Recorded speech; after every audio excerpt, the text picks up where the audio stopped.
la plupart des unités de production de la GDIZ sont souvent dans l'exportation, c'est-à-dire on produit ici au Bénin et on exporte ça vers d'autres pays.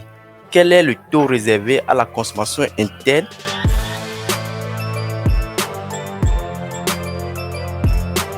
Lorsqu'on est un nouveau type de citoyen, c'est que l'on prend la décision délibérée, consciente, d'aller à la recherche des textes et lois de la République. Collaborer avec les autorités pour résoudre les problèmes de sa communauté. Je vais informer les autorités du problème que j'ai constaté et je rentre dans une relation de partenariat avec l'autorité pour qu'ensemble nous trouvions les solutions et que le problème soit résolu. Tous les produits de la GDIZ sont vendus au Bénin. Il y a deux régimes. Il y a ceux qui choisissent de vendre l'entièreté de leur production au Bénin et dans la zone CEDEAO. Nous avons également ceux qui ont opté pour le régime des exportations. Même ceux qui opèrent sous le régime des exportations peuvent vendre jusqu'à 20% de leur production au Bénin. 90% des personnes qui travaillent à la GDIZ, ce sont des locaux au fait.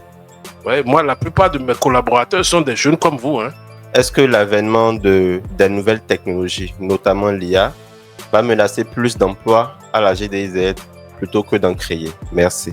Non, je pense que l'intelligence artificielle en tant que telle peut améliorer les processus de fabrication, mais ça ne va pas impacter les emplois qui sont aujourd'hui créés à la GDIZ parce que nous avons des activités qui ont besoin de l'intervention humaine. Vous savez, aujourd'hui, l'activité de confection de vêtements, vous avez toujours besoin des humains.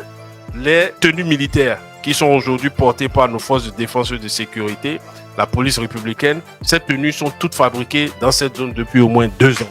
La zone commerciale qui couvre une superficie de 20 hectares et c'est là où nous avons tout ce qui est service de soutien et de support aux investisseurs qui sont dans la zone industrielle. Donc, c'est là où nous avons les différentes industries, les unités intégrées de textile, les unités de confection de vêtements, les unités de fabrication de produits pharmaceutiques, les unités de fabrication de perruques, de fabrication de produits cosmétiques, des unités de fabrication de sacs de jute.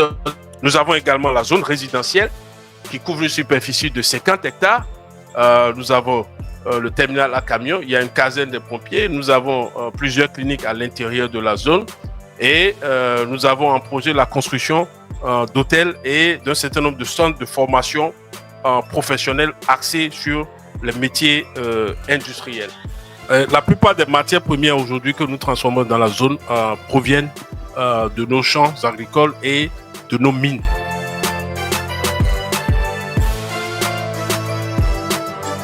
Le développement commence par moi, le citoyen.